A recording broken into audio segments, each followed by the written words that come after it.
Hello students, आज की इस क्लास में हम लोग क्लास 5 गुलमोहर गोल्डन जुबली एडिशन की जो पोएम है व्हाट आर हैवी उसको एक्सप्लेन करने वाले हैं। और इसमें इस वीडियो में हम लोग इस पोएम की समरी और क्वेश्चन आंसर को भी डील करेंगे। So what are heavy, this is the first page of the poem. ठीक है, the poem is written by the author Christina Rossetti. ठीक है, Christina Rossetti was an English writer, romantic, devotional and children poems including Rainbow, Heart, No Living Thing, and The Wind. She also wrote the words to well-known Christmas Carol in the Bleak Midwinter. ठीक है, तो ये एक English romantic devotional children poems writer हैं, ये बच्चों के बारे में लिखती हैं। ठीक है, और साथ ही साथ इन्होंने बहुत सारे वर्क्स किया और इनका जो एक फेमस वर्क है वो क्रिसमस कैरोल के नाम से, जो कि इनका जो एक वर्क है ब्लीक, मैं एक बार आपको यहाँ दिखा दूँ, ब्लीक मिड विंटर इसमें आया है। ठीक है, तो पोएम को थोड़ा सा देखते हैं बच्चों। Before you read this question given, we can not see, touch, feel और hear abstract ideas, they do not have a physical form, can you imagine how it would be if they did. ठीक है, तो कह रहे हैं कि जो abstract ideas होते हैं उनको हम छू नहीं सकते, देख नहीं सकते, फील नहीं कर सकते, है ना। तो इसी के बेस पे यहाँ पे कुछ लाइंस दी हुई हैं जिसको आपने कंप्लीट करना है। ड्रीम टेस्ट लाइक, अगर ड्रीम को टेस्ट किया जाता तो वो कैसा होता, कि वो तो हम छू नहीं सकते, देख नहीं सकते, टेस्ट भी नहीं कर सकते भाई। ऑनेस्टी साउंड्स लाइक, ऑनेस्टी को कैसे सुना जा सकता था अगर सुन सकते तो। ट्रुथ फील्स लाइक, कैसे फील कर सकते। और फ्रेंडशिप्स लुक्स लाइक, किस कलर की होती वो। तो ये अपने आइडियाज़ मुझे कमेंट सेक्शन में लिख के दीजिए। तो इसी की बेस पे कुछ एब्स्ट्रैक्ट चीज़ें हैं जो चलिए पोएम में देखते हैं। व्हाट आर हैवी, पोएम की शुरुआत ही एक क्वेश्चन से होती है। देखिए यहाँ पे जितने भी लाइंस हैं, एक क्वेश्चन पर पूछ रहा है, फिर दूसरी लाइन में पोएट उसका जो है वो आंसर दे रही हैं, फिर क्वेश्चन करें, फिर आंसर दे रही हैं, फिर क्वेश्चन करें, फिर आंसर। बड़ा ही मेटाफोरिकल क्वेश्चन है इनका। और देखिए क्या कहती हैं कि व्हाट आर हैवी, लाइफ में हैवी क्या है। ठीक है, हैवी को अगर देखें तो ये बहुत टेंशन वाला शब्द है भाई, हैवी। तो हैवी जो है वो सी सैंड है, बहुत सी सैंड हैवी हो सकता है। और सॉरो, जो दुख है ना लाइफ में, जो चिंताएं परेशानियां हैं, दीज आर हैवी थिंग्स। छोटी चीज़ें क्या है, what a brief today and tomorrow, आज और कल जो है वो, ठीक है, बहुत छोटी चीज़ें हैं, कुछ भरोसा नहीं है आज का और कल का। व्हाट आर फ्राइल, कमज़ोर चीज़ें कौन सी हैं, तो स्प्रिंग ब्लॉसम और यूथ, बहुत ही नाजुक होती है, कमज़ोर होती है, लोगों को इसमें संभलना चाहिए। ठीक है, और डीप क्या है, तो ओशियंस और ट्रूथ जो है वो डीप है। ठीक है, थोड़ा सा पोएम की समरी को मैं बता दूँ। In the poem the water have, Christina Rossetti express the fleeting fragility of human existence which flourish then fade. ठीक है, फ्लरिश होता है पहले, इन चीज़ों को राइटर ने बताया है कि जो चीज़ें अभी हमने ऊपर डिस्कस किया, ये पहले तो फ्लरिश होता है। ठीक है, धीरे धीरे बहुत अच्छे से फ्लरिश होता है और फिर वो धीरे धीरे चला जाता है। She reflects on things that are heavy, brief, and frail, and deep, explaining abstract notions simply they concisely through the metaphor। ठीक है, इन चीज़ों को उन्होंने रिफ्लेक्ट किया है कि लोग इसको देखें, समझें और उसका एक ह्यूमन फीलिंग्स को बताया है। कहीं ना कहीं आप देख सकते हैं कि ये जो पोएम है ये कहीं ना कहीं एक रिडल जैसा है, कि every lines ask A question by interesting answer, कि क्वेश्चन भी पूछता है और एक आंसर भी दे देता है। चलिए क्वेश्चन आंसर को डिस्कस करते हैं।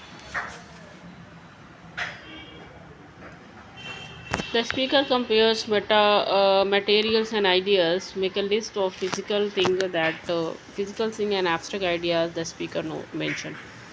फिजिकल थिंग्स में क्या मेंशन किया, सी सैंड, स्प्रिंग बॉसम और ओशियंस। एब्स्ट्रैक्ट में सोरो, today, tomorrow, youth and truth. Which line relate to time or time in the poem explain how they are indirectly talking about the time passing by. So the line what a brief today and tomorrow talks about time. It mentions that time is passing by because today and tomorrow are short in span and they pass by before we take notice of them. Why did the speaker call the truth deep? It's because there is no singular truth. It has layers and it takes a lot of time to understand it. B को देखते हैं, read this lines and answer the following question. What are heavy, sea sand and sorrow, in what way sorrow is heavy? So it's heavy sometimes because the weight of sorrow to be it grief or sadness or depression, it is too much to bear and people cannot carry it. Can sea, sand and sorrow be measured? In what way do you think the speaker measures them? Literally, only sea sand can be measured using measurements such like kilograms or tons. However, the speaker also measures sorrow by its metaphorical way and how much people can bear.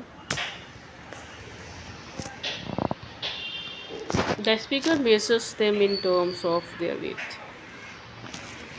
Water brief today and tomorrow. What tone does the speaker have in this line? Is it hopeful? So it is a philosophical and hopeful. The speaker implies that whatever is plaguing us, be it sorrow or sadness, it will pass as quick as today and tomorrow does. Similarly, even the good and happy times will pass just like the time of sorrow do. It therefore brings out the transient nature of time. What are today and tomorrow said to be brief? Today and tomorrow are said to be brief because they pass us by quickly. It reinforces that it does not matter if they are good times or bad. Time will pass, nothing less. What are frails, springs and blossoms? In what way is youth frail? Youth is frail in a lot of different ways. They easily get hurt physically and emotionally. They are still growing and prone to making mistakes. They are also easily crushed by disappointment. They are in a tumultuous emotional state and must be brought up carefully.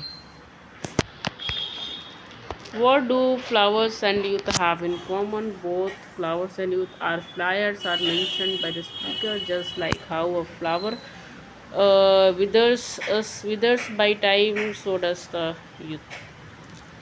Appreciating the question, they in the poem, each question comes with the two answers, how they are different from each other, in what way does it reflect in mood of the person. ये answers लंबा है, मैं इसको scroll कर सकती हूँ, आप यहाँ पे देखिए.